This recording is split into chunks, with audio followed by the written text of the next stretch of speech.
carteira assinada em janeiro. A criação de emprego caiu em relação ao mesmo período do ano passado. Pois não, Washington, conta os detalhes dessa queda na redução de empregos de carteira assinada em janeiro deste ano em comparação ao ano passado.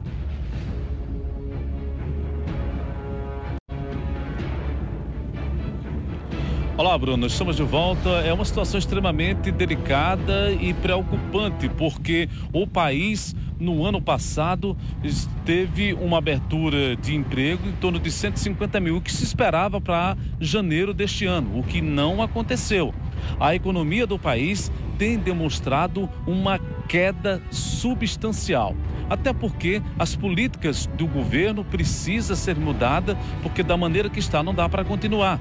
Você teve um aumento de R$18 no salário, você teve aumento salarial de funcionários públicos em determinadas categorias que têm determinados privilégios, mas a questão do comércio e a geração de emprego e renda está completamente preocupante. É por isso que nós vamos conversar agora com Josué Gomes, especialista, para falar deste assunto. Josué, muito bom dia, estamos ao vivo. É essa situação que nós estamos vivendo na economia do país. Preocupa aos comerciantes, preocupa as empresas, principalmente as privadas? Bom dia, Bruno, bom dia a todos que estão nos assistindo. Exatamente, como você falou, né? O ano passado foi cerca de, para ser mais preciso, 167 mil novos postos de trabalho em janeiro.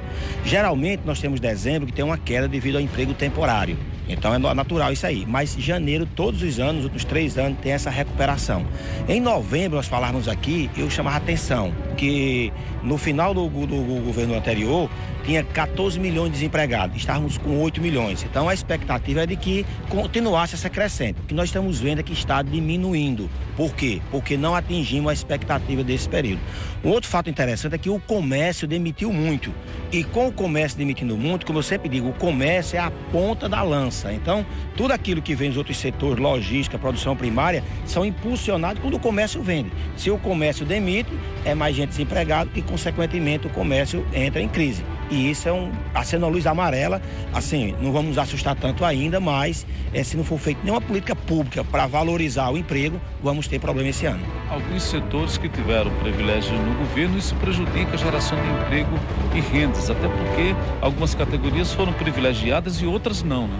Eu sempre digo o seguinte, no Brasil, o Brasil é democrático, qualquer um pode abrir uma empresa. Então, quando eu falo isso, para que ninguém ache que eu estou querendo aqui valorizar o empresário. Mas quem gera emprego é o empresário. Se você é trabalhador, você abre uma empresa para trabalhar 14, 15 horas por dia, que é isso que nós trabalhamos, embora temos um governo que diz que empresário não trabalha, numa fala muito infeliz, mas assim, quando você está privilegiando quem não gera emprego em detrimento de quem gera emprego, alguma coisa está errada. Então a solução seriam novas políticas para que possa incentivar a geração de emprego, né? Nós precisamos de um plano claro do governo, como é que ele pretende colocar o Brasil nos trilhos, porque até agora a gente não viu isso ainda. E aí cria essa instabilidade, o ambiente de negócio é muito instável. Precisamos de uma estabilidade no ambiente de negócio, com políticas claras, com equipe de governo técnica que vá lá e diga assim, ó, vamos fazer desta forma. Aí passa a segurança, tanto para o empresário interno como para o empresário externo. Porque nesse meio termo aí, o empresário externo ele foge do país, porque ele fica com medo, vai para países que têm uma segurança maior. Então esperamos assim que haja essa clareza na política do governo para que a gente possa ter mais um ambiente de negócio mais favorável. Muito obrigado, Josué. Obrigado a todos aí que estão nos assistindo. Então está aí, Bruno, como o Josué acabou de relatar, a luz amarela acendeu e é uma situação extremamente delicada, porque quando janeiro dá uma demonstração de que empregos não foram gerados e novas oportunidades surgidas no comércio, aí começa o ano a preocupar ainda mais, porque para contratar no mês de junho são mais 2, 3 meses para frente, a situação torna-se delicada. Final do ano são mais 5, 6 meses e isso tem ocasionado uma preocupação enorme no país, a instabilidade que nós estamos vivendo nesse momento. É com você. Aqui não se trata de um comentário político. Infelizmente, no Brasil, nós estamos com pessoas ainda contaminadas com uma política suja, com uma política baixa que nós vivemos nos últimos anos aqui no Brasil. E, infelizmente, quem é Bolsonaro só se agrada quando se fala, mesmo estando com a razão, de alguma coisa que seja favorável a Bolsonaro. E quem é Lula só se agrada mesmo quem está falando estando com a razão, quando a fala é pertencente ali a algo que Lula defende o PT.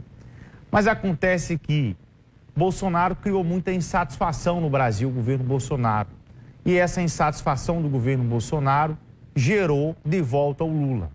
O Lula foi eleito em cima de uma perspectiva de alguém acreditando que ele fosse melhor que o Bolsonaro. Mas, infelizmente, tem deixado a desejar ainda, tem deixado a desejar. E não tem essa de alguém estar falando, não, mas está começando agora, certo, está começando agora, é verdade. Está entrando no terceiro mês, mas as questões são emergenciais, sobretudo de emprego, de trabalho e de renda. Esses dados do CAGED agora são dados preocupantes, mostrando que a nossa economia está em alerta total, no sentido de ter uma sacudida para a geração de emprego e renda que nós estamos precisando. Não basta apenas formalizar o Bolsa Família em R$600 e achar que resolveu o problema. Mas temos sérios problemas das questões de inflação, da política externa, da geração de emprego, da questão das empresas, do financiamento de empresas com bancos públicos e privados, do incentivo ao crédito, das questões do plano do Minha Casa Minha Vida, de como que vai funcionar, que essa é a mola mestre que gera emprego, que gera renda e que até agora, janeiro, fevereiro e março, você não tem ainda uma previsão de como vai funcionar o Minha Casa Minha Vida, de quanto é que vai ser o subsídio, de quanto é que vai ser investido, de resolver a questão que ele prometeu do preço dos combustíveis, da desdolarização. Então são questões do que é que vai ser feito o plano para gerar novos empregos. São questões emergenciais que nós temos que cobrar e não adianta dizer que está tudo bem. Então eu queria pedir a atenção e o bom senso das pessoas. Eu não estou sendo Bolsonaro não, para alguém que antes de qualquer coisa, o bolsonarista, não é isso. Eu estou sendo Brasil. Eu quero ser Brasil. Eu cobrava do Bolsonaro quando os caras me chamavam de petista. E agora eu tenho cobrado o Lula também, mesmo alguém me chamando de bolsonarista. O cantor Lucas Bess deve passar por cirurgia ainda hoje.